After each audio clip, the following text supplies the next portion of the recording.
Bonjour à tous et à toutes, je suis content de vous retrouver. Aujourd'hui, on parle du dos. Vous le savez, les conseils que je vous donne ne remplacent pas ceux d'un professionnel de la santé. Je vous invite à en consulter un.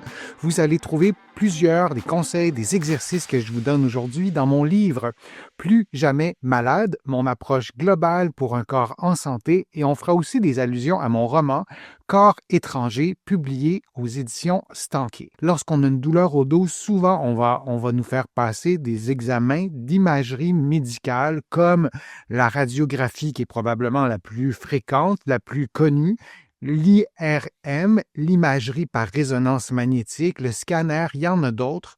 Et tous ces examens d'imagerie médicale sont conçus pour repérer des anomalies visibles comme des fractures, des hernies discales. Certains tests vont voir l'inflammation, pas tous, par contre, des déchirures. Et cette liste non exhaustive d'éléments qui sont vus par des tests d'imagerie médicale, tous les tests ne voient pas toutes ces choses-là. Il y a donc des limites majeures importantes à l'imagerie médicale et lorsqu'on a des douleurs au dos, on recommande de plus en plus à ce que le premier réflexe ne soit pas de prescrire de l'imagerie médicale, du moins pour une douleur au dos sans signe inquiétant ou une douleur au dos plutôt habituelle. Disons donc, l'imagerie médicale a des limites. Il arrive pourtant que les examens, tous ces examens soient normaux, même lorsque la douleur est intense et persistante. Est-ce que ça vous est arrivé à vous de passer des tests d'examen d'imagerie médicale et que tous ces tests soient négatifs et qu'on vous dise il n'y a pas de problème, ça ne doit pas être très grave, donc on vous prescrit quelques médicaments, des antidouleurs et puis le contact s'arrête là. Alors, on doit se rappeler qu'une douleur, lorsqu'on a mal, premièrement, ça c'est pas nécessairement automatiquement lié à une lésion, c'est-à-dire à une blessure. On peut avoir une douleur sans avoir une blessure à proprement parler et toutes les blessures ne se voient pas à l'imagerie médicale et il y a d'autres contextes pour lesquels l'imagerie médicale aura ses limites. Par exemple, on peut avoir certains déséquilibres entre guillemets, disons. Là, on voit deux vertèbres, c'est une animation. Il y a le disque intervertébral qui est au centre et au centre du disque intervertébral, il y a un gel pour simplifier tout ça un peu. Et lorsqu'on bouge, lorsqu'on est en mouvement, le gel se déplace un peu. C'est tout à fait normal. Les tests d'imagerie médicale sont en général assez statiques et souvent dans une seule position. Alors, si on est debout, on est assis, si on court, si on marche, peu importe, on n'aura pas toutes ces subtilités-là, ces nuances-là, parce que le test se fait dans une seule position et la douleur est souvent liée à un trouble musculaire ou articulaire non visible à l'imagerie médicale.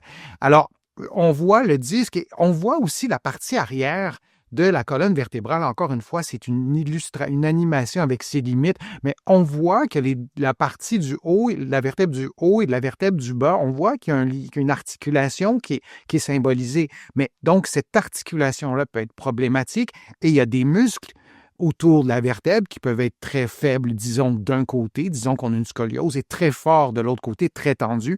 Et les tests d'imagerie médicale ne nous disent pas si le muscle est fort et faible, tendu, pas tendu. Et ça, à la longue, dans certains contextes, ça peut causer de la douleur qui est non visible à l'imagerie médicale. Vous pouvez avoir une douleur, vous pouvez avoir des tests d'imagerie médicale et il y a une certaine invisibilité lorsqu'on passe les tests d'imagerie médicale, mais, et c'est là que c'est important de retenir tout ça, on doit on doit utiliser plutôt un autre système, une autre stratégie d'évaluation pour mieux voir, pour mieux comprendre, pour mieux interpréter ce que vous avez, parce que c'est pas parce ce n'est pas parce qu'on ne voit rien qu'il n'y a rien au test d'imagerie médicale et certaines causes échappent, comme je le disais, à certains examens, même en médecine, et c'est vrai dans plusieurs autres sciences, consulter un professionnel formé à l'analyse du mouvement et formé aussi aux douleurs persistantes ou aux douleurs chroniques.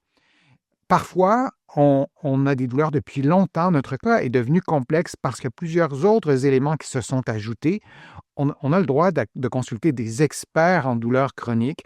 on a le droit de consulter des gens qui sont habitués de manipuler tous ces outils d'évaluation qu'on a, et il y en a quand même plusieurs.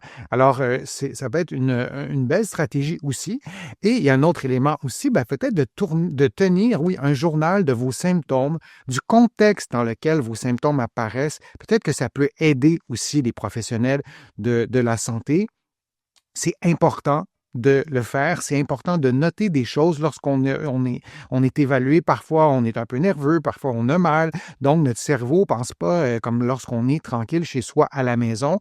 Peut-être noter des choses dans un journal quand vos symptômes apparaissent et de poser des questions, d'ouvrir le dialogue aussi avec le professionnel de la santé, parce qu'on ne doit pas, et ça, c'est pas moi qui le dis, ça a été bien démontré par la science, des douleurs au dos, ça ne se traite pas qu'en passant uniquement des tests d'imagerie médicale. On doit, entre autres, avoir un examen clinique. Je vous en parle souvent sur ma chaîne de cet fameux examen clinique. Donc, lorsque vous rencontrez votre professionnel de la santé, il doit vous faire bouger, vous faire pencher vers l'avant, vous faire des mouvements, toucher avec ses mains aussi votre dos, vous poser des questions, faire l'histoire du problème.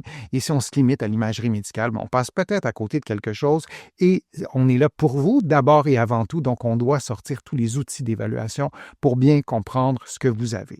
Alors, pourquoi j'ai super mal au dos alors que mes examens ne montrent rien d'inquiétant? Parce qu'il y a d'autres éléments que les examens d'imagerie médicale ne voient pas et on doit les évaluer. Je vous remercie de votre présence, je vous remercie de vos questions. C'est toujours vraiment un grand plaisir de vous présenter ces contenus. Vous allez trouver beaucoup d'informations sur mon site web, le www.denisfortier.ca. Vous pouvez vous abonner gratuitement à l'infolettre. Vous allez trouver aussi beaucoup d'informations dans mes livres, notamment Plus jamais malade, mon approche globale pour un corps en santé. Vous allez aussi trouver tous mes livres, en fait, dans les librairies ici au Québec, au Canada, en librairie, mais aussi sur le web. Et vous allez trouver plusieurs de mes livres aussi en France et de l'autre côté de l'Atlantique, notamment mon livre Corps étranger, qui est un roman publié aux éditions Stanquet. Merci de votre intérêt. Merci de vos contributions. Sans elles, vous le savez, je ne pourrais pas vous présenter autant de nouveaux contenus. Je suis Denis Fortier. Je vous dis à une prochaine fois. À bientôt.